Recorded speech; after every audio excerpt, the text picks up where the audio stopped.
pour que nous bénissons le Seigneur pour son amour, amen, et sa grâce parmi nous. Dieu est bon et nous respirons sa bonté dans notre vie. Alléluia. Amen. Il est notre Père qui nous fait beaucoup du bien. Amen. Amen. C'est pour cela notre cœur est dévoué à l'aimer. Alléluia. Amen. Donc aujourd'hui nous sommes sur notre troisième principe. Amen. Le troisième principe. Je vais parler du troisième principe de ce message. C'est le pardon et la clé d'accès à la richesse infinie de Jésus. Le pardon est la clé d'accès à la richesse infinie de Jésus. Nous allons lire Luc chapitre 23, versets 33 à 35. Amen. Amen. Donc, Luc chapitre 23, 33 à 35. Je vais lire la parole du Seigneur. Lorsqu'ils furent arrivés au lieu appelé Crâne, ils les crucifièrent là, ainsi que les deux malfaiteurs, l'un à droite, l'autre à gauche. Jésus dit, Père, pardonne-les, car ils ne savent ce qu'ils font. Ils se partagèrent ses vêtements en tirant au sort. Le peuple se tenait là et regardait. Le magistrat se moquait de Jésus, disant, il a sauvé les autres, qui se sauve lui-même s'il est le Christ, l'Élie de Dieu. Ainsi dit la parole du Seigneur. Amen. Amen. Écoutez, j'aimerais que vous puissiez vraiment m'apprêter votre attention, parce que l'enseignement d'aujourd'hui, c'est vraiment important pour notre vie chrétienne. Alléluia. Vous savez, Christ a tout accompli à la croix. Mais nous devons comprendre le fonctionnement du sacrifice ou de l'œuvre de la croix dans notre vie. Amen. Amen. Si vous arrivez à comprendre le mystère qui est lié avec la croix ou avec la rédemption, vous serez fort dans votre vie. Vous serez puissant spirituellement. Alléluia. Parce que Jésus a accompli l'œuvre. Amen. Mais nous aussi, nous avons une part de responsabilité de comprendre le fonctionnement du travail que Jésus avait accompli et comment nous devons opérer pour continuer à vivre l'impact du sacrifice de Jésus à la croix. Alléluia. Si nous retournons dans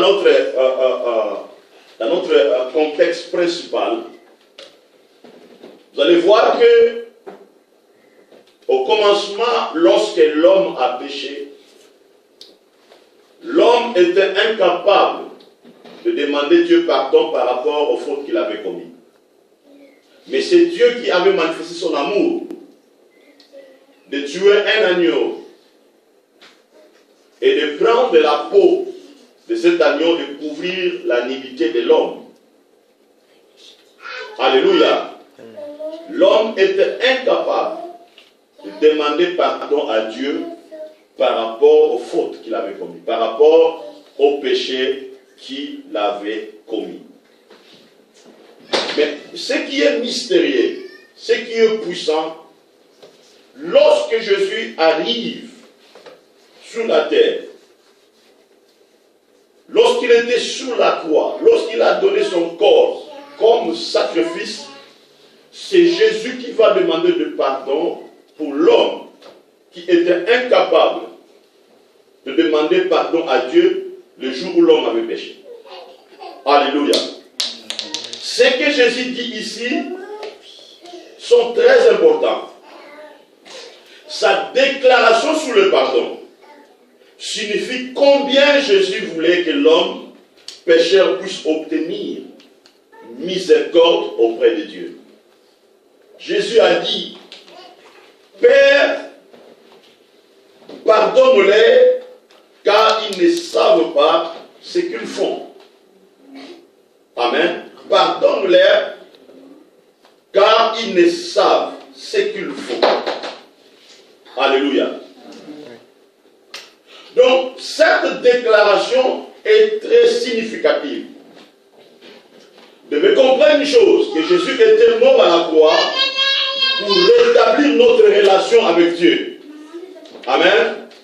Jésus était mort à la croix pour rétablir notre relation avec Dieu. Cette relation a été brisée par le péché.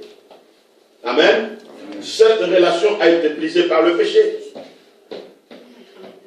Maintenant, il y a une puissance de délivrance dans la déclaration de Jésus. Amen. Jésus dit, Père, pardonne-les, car ils ne savent ce qu'ils font.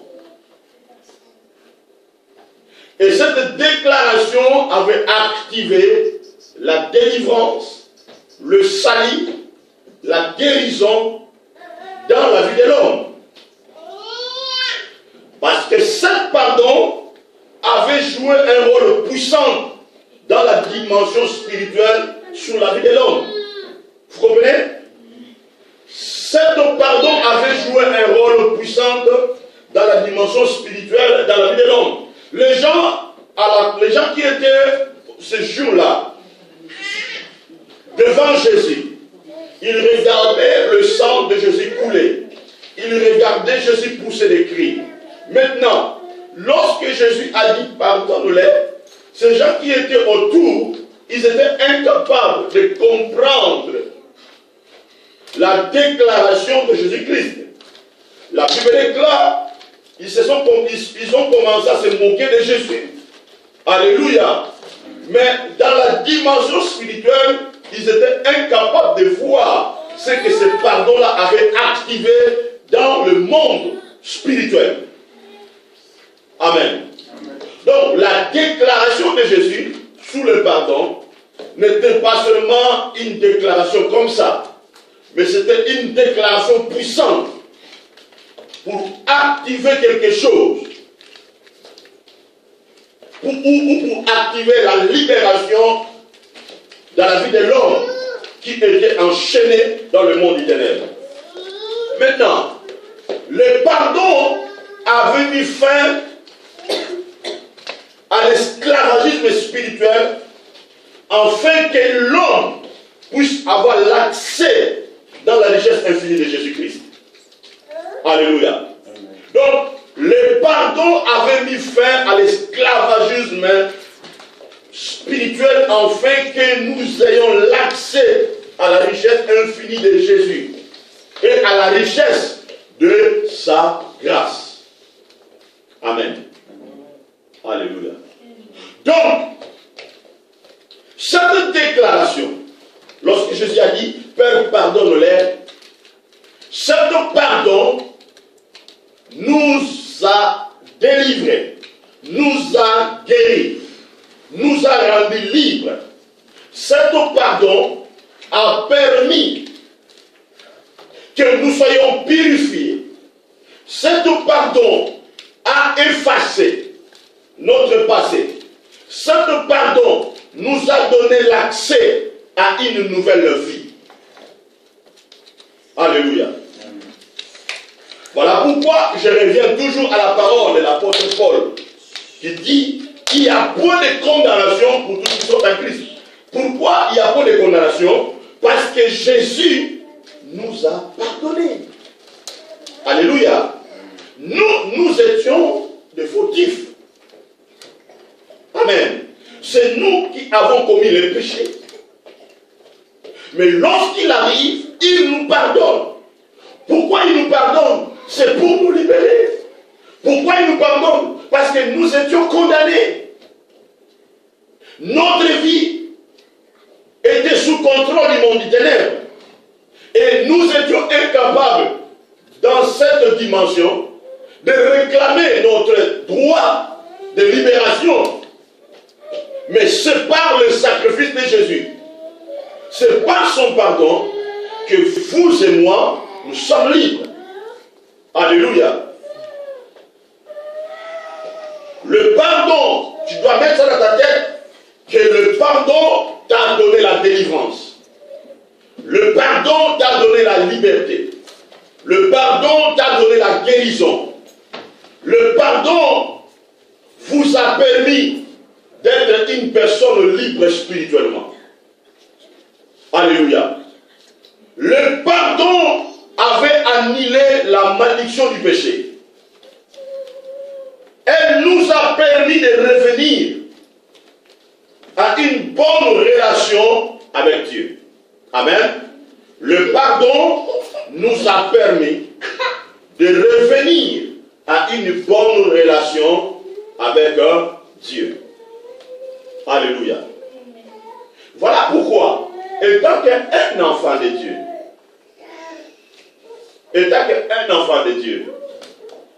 tu dois lier ta vie avec un esprit de pardon. Alléluia. Tu dois être humble dans ton cœur.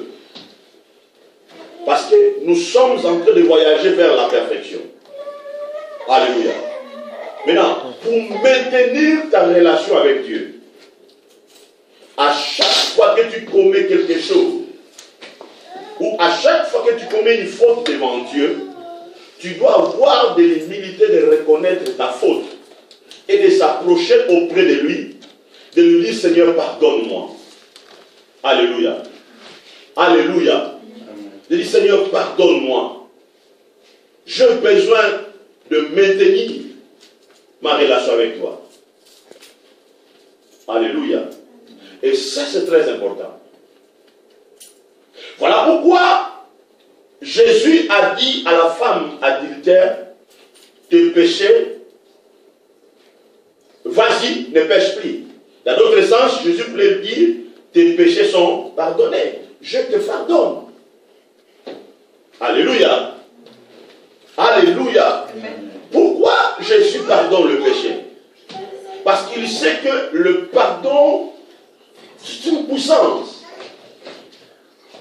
Le pardon rend une personne libre. Le pardon te permet de ne pas être esclave d'un système.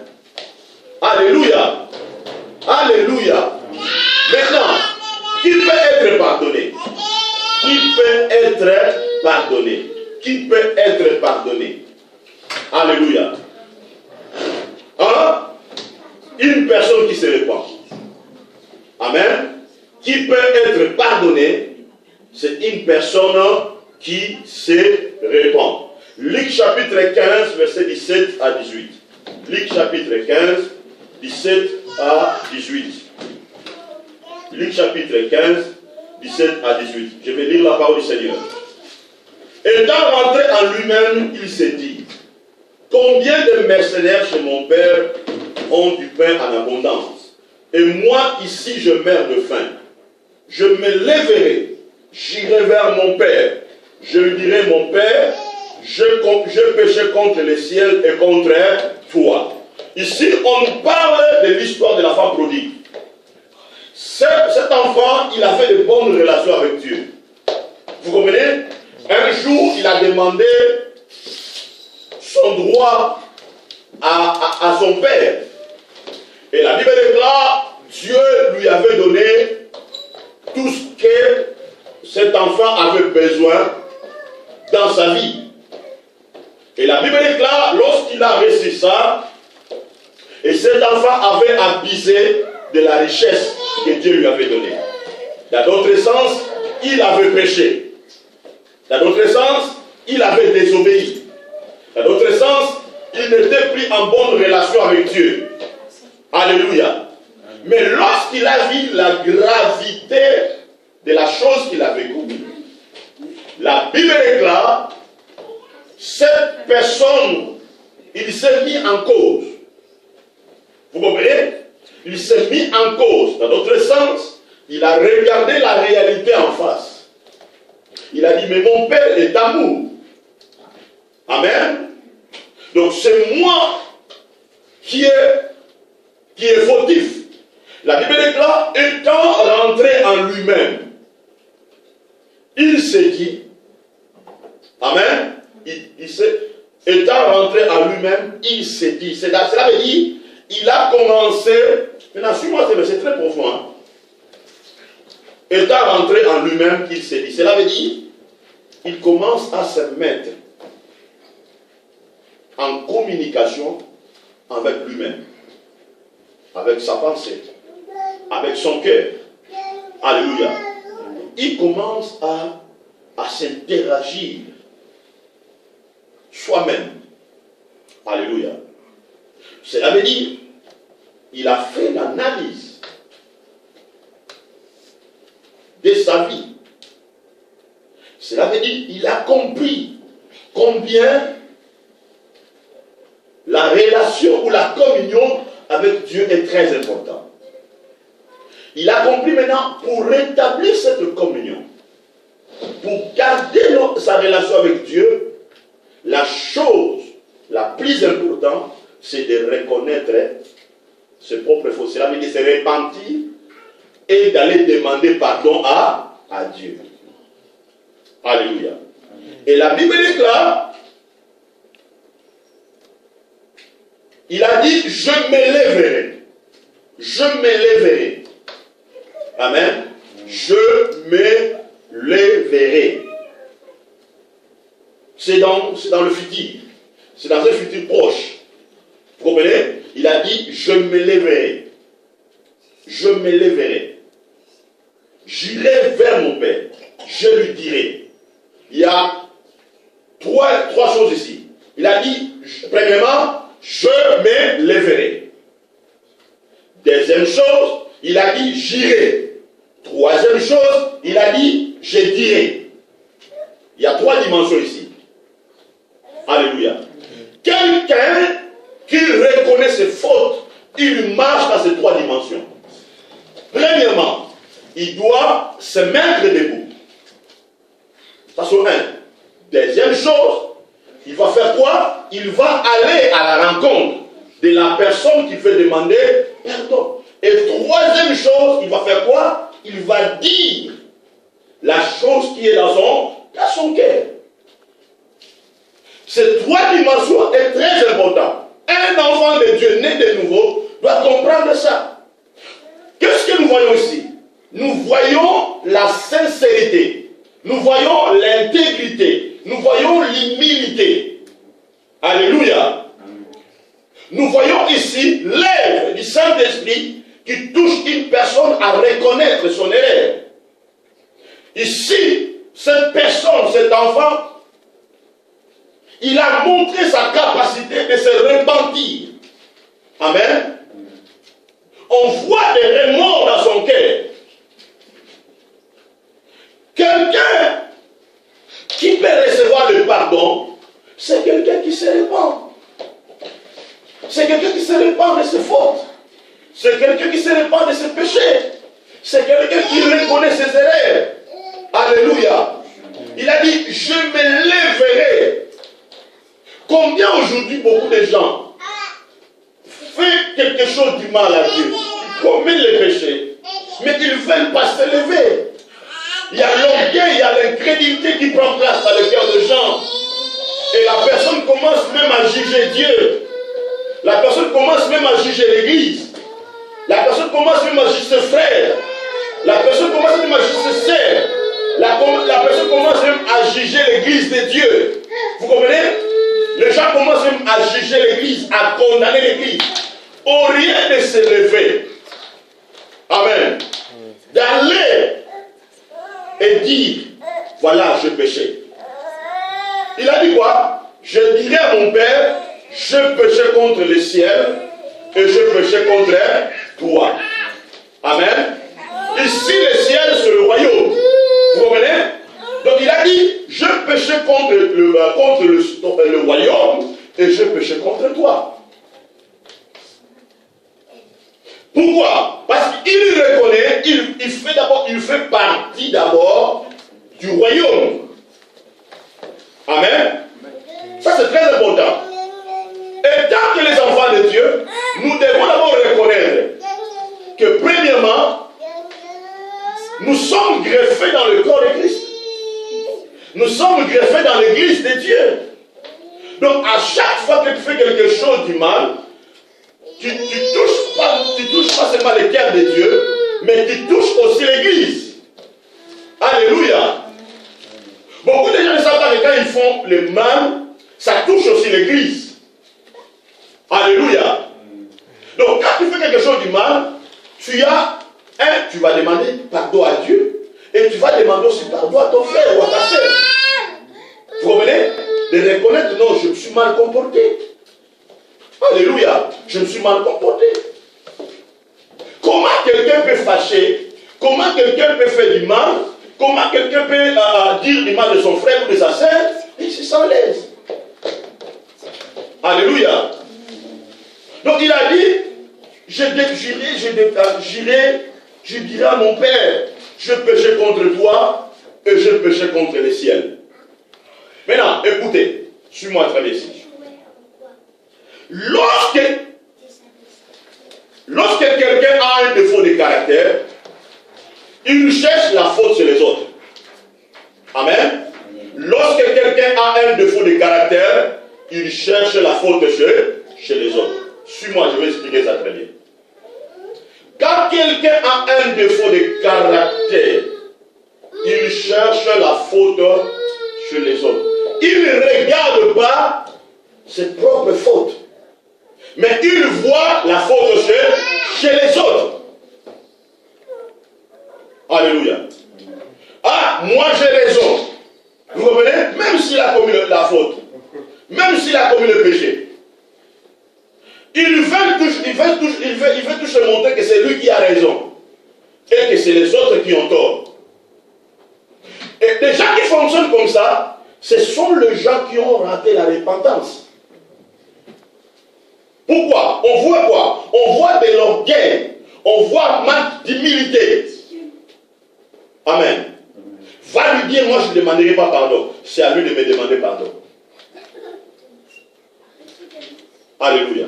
Amen. Et une personne comme ça, ce sont des moqueurs. Ce sont des gens qui se moquent des autres. Amen. Ce sont des gens qui se moquent des autres. Malheureusement, on a de telles personnes dans l'église. Malheureusement, on a de telles personnes dans nos relations. Malheureusement, on a de telles personnes dans nos familles.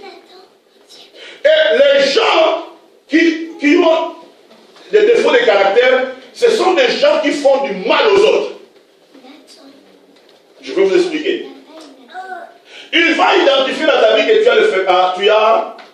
il va prendre ta bonté, ton amour comme une faiblesse. Vous comprenez? Ah, si je lui parle comme ça, bon, lui il ne parle pas. Vous comprenez? Ah, si je le fais comme ça parce que c'est ma fille, hein, c'est mon fils. C'est mon fils. Vous comprenez? Ah, si je le fais comme ça, ah, c'est mon frère. Donc, il comprend que non, tu as la bonté dans ton cœur.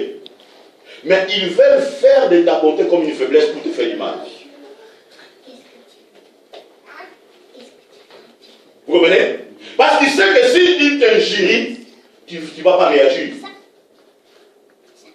Il sait bien que lorsqu'ils te font du mal, tu seras incapable peut-être de raconter ça, hein, d'aller dire ça aux gens, voilà, il m'a fait ça, il m'a fait comme ça, il m'a fait comme ça.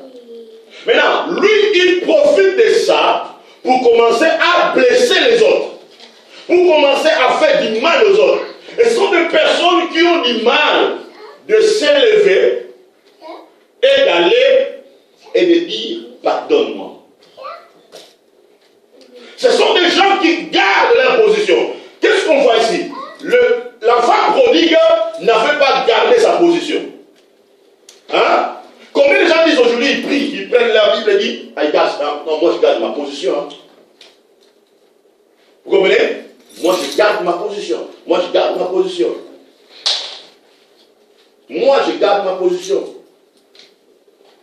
Ma sœur, mon frère, le pardon n'est pas question d'âge. Le pardon n'est pas question d'âge. Le pardon n'est pas question que tu sois le père ou tu sois la maman. Le pardon n'est pas question que tu sois le pasteur ou tu sois l'apôtre, le pardon n'est pas